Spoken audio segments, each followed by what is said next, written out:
Bonsoir amis téléspectateurs, bienvenue dans votre édition de la semaine. Nous allons vous faire le récapitulatif des faits marquants de cette semaine. Abonnez-vous sur cette chaîne Afrique Sport Live pour ne rater aucune vidéo. Et nous allons débuter ce journal avec les éliminatoires de la Coupe du Monde 2022 et la convocation de Bouna Sarr, mais aussi de Bamba Dieng avec l'équipe nationale du Sénégal. Après son début de saison avec l'OM où il a marqué à 3 reprises en 7 matchs disputés, Bamba Dieng a été convoqué pour la première fois avec le Sénégal. Le joueur de 21 ans figure dans le groupe de 25 joueurs appelés par le sélectionneur Aliou Cissé pour 2 matchs comptants pour les éliminatoires de la Coupe du Monde 2022. Bouna Sarr, l'ancien latéral de l'OM, désormais au Bayern Munich, et l'autre nouveau de ce groupe de joueurs de 29 ans avait aussi les nationalités françaises et guinéennes. En 2018, à l'occasion de la Coupe du Monde, il avait refusé de porter les couleurs du Sénégal, le pays de son grand-père paternel, indiquant sa volonté de rejoindre un jour l'équipe de France, mais le rendez-vous avec les Bleus n'a finalement jamais eu lieu.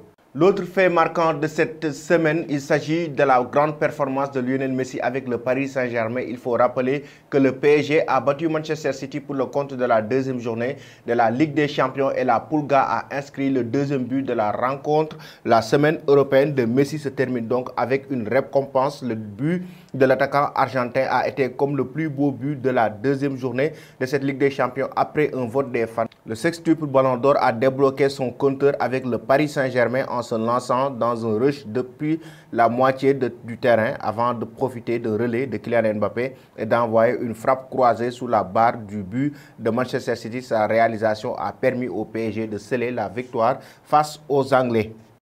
Et nous allons en Espagne avec le FC Barcelone. Les rumeurs concernant le limogeage de Ronald Koeman a créé beaucoup de polémiques, surtout après la défaite du club catalan face au Benfica Lisbonne, comptant pour la deuxième journée de la Ligue des Champions, et les dirigeants ont tenu une réunion, mais aussi plusieurs supporters réclamaient le limogeage de l'entraîneur néerlandais. Mais tout s'est bien passé ce samedi. Le président du club, Juan Laporta, a carrément évoqué que Koeman va rester à la tête du FC Barcelone. Ronald Koeman continuera comme entraîneur du Barça. Il mérite une marge de confiance quand les blessés se rétabliront. Nous aurons plus de marge de confiance. Koeman est un culé et une référence pour les Barcelonais. J'ai parlé avec lui, j'ai tiré mes conclusions. Il est une référence pour le Barça. J'ai apprécié beaucoup qu'il ait pris le Barça à un moment difficile. Il a peut-être des moments de découragement, mais il a retrouvé le moral et maintenant que les blessés vont se rétablir, il mérite une marge de confiance. Nous avons parlé et nous n'avons pas une relation froide.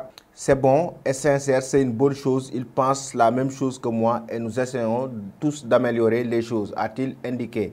Et nous allons en Angleterre pour évoquer 2 rencontres de la Premier League. Il s'agit des Blues de Chelsea qui ont pris provisoirement la tête du championnat après leur victoire face à Southampton, restant sur les 2 défaites consécutives face à Manchester City et la Juventus. Chelsea avait l'opportunité de se remettre en ordre. Le match ce samedi à Stamford Bridge, les Blues recevaient Southampton aux portes de la zone rouge.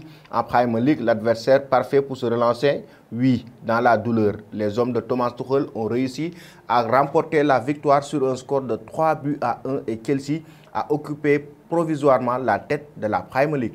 Et puis l'autre rencontre en Premier League, il s'agit de Manchester United qui faisait face à Everton. Les Red Devils ont été tenus en échec par cette équipe d'Everton, les Tuchel, après sa victoire à l'arraché contre Villarreal mercredi en Ligue des Champions. Manchester United continue à patiner sur le plan national en étant neutralisé par Everton, obligé de rejouer dès samedi midi. Après la grosse défense d'énergie en milieu de semaine, les Red Devils avaient démarré le match sans Cristiano Ronaldo ni Paul Pogba. L'entraîneur avait opté pour une attaque avec Cavani pour sa première titularisation de la semaine et Anthony Martial qui a ouvert le score pour les Red Devils sur un contre après un corner. Gray a ensuite été plus solide que Fred sur un duel à l'épaule pour conserver la balle et donner à Abdoulaye Doucouré qui a servi avec beaucoup de sang-froid. Townsend, dont la frappe croisée n'a laissé aucune chance à De Gea, et Everton marque le but de l'égalisation qui tient en échec cette équipe de Manchester United. Et nous allons parler de transfert avec Sterling, le joueur de Manchester City qui est sur le point de rejoindre le FC Barcelone. En tout cas, le club catalan qui ouvre ses portes aux joueurs anglais. En 2021-2022, Sterling a disputé 9 matchs avec Manchester City, dont seulement comme 4 titulaires, des chiffres dont ne se satisfait pas l'international anglais. The Athletic affirme que Sterling pourrait faire ses valises l'été prochain et Manchester City ne devra pas s'y opposer. Dans l'esprit de Guardiola, le joueur n'est plus un joueur clé comme il avait pu l'être auparavant. Son contrat se terminant en 2023, l'été prochain sera la dernière chance pour Manchester City de récupérer une indemnité de transfert. Pour l'ailier d'origine jamaïcaine, Sterling a l'esprit tranquille car il sait que les prétendants ne vont pas manquer. D'ailleurs, l'un d'entre eux est déjà connu, le FC Barcelone. Et nous terminons avec un autre dossier du Mercato. Il s'agit d'Edinson Cavani qui est actuellement dans le viseur de Florentino Pérez et du Real Madrid. En fin de Mercato estival, le club merengue a tout fait pour recruter Kylian Mbappé, mais les merengues ont dû faire face à des dirigeants parisiens intransigeants qui ne souhaiteraient pas perdre leur attaquant. El Nacional rapporte que malgré cet échec, Florentino Pérez souhaitait tout de même se renforcer offensivement. Carlo Ancelotti, pour sa part, capare Mbappé. Aucune arrivée supplémentaire n'était nécessaire puisqu'il a déjà Mariano à sa disposition sur le banc. Mais d'après le média espagnol, les derniers résultats en Ligue des Champions pourraient pousser le président madrilène à passer à l'action cet hiver. En effet, Florentino Pérez pourrait essayer de recruter un attaquant en prêt. Les noms de Falcao, Aubameyang ont été évoqués, mais aussi ces pistes seraient jugées trop compliquées à concrétiser. Finalement, le Real pourrait passer à l'action pour Edinson Cavani, peu utilisé par Solskjaer depuis le début de la saison. C'était tout, chers amis, pour votre édition de la semaine. Abonnez-vous sur cette chaîne pour ne rater aucune vidéo avant de vous quitter. La question concernant Edinson Cavani, selon vous, le joueur doit-il retrouver le Real Madrid? Merci et bonne fin de soirée.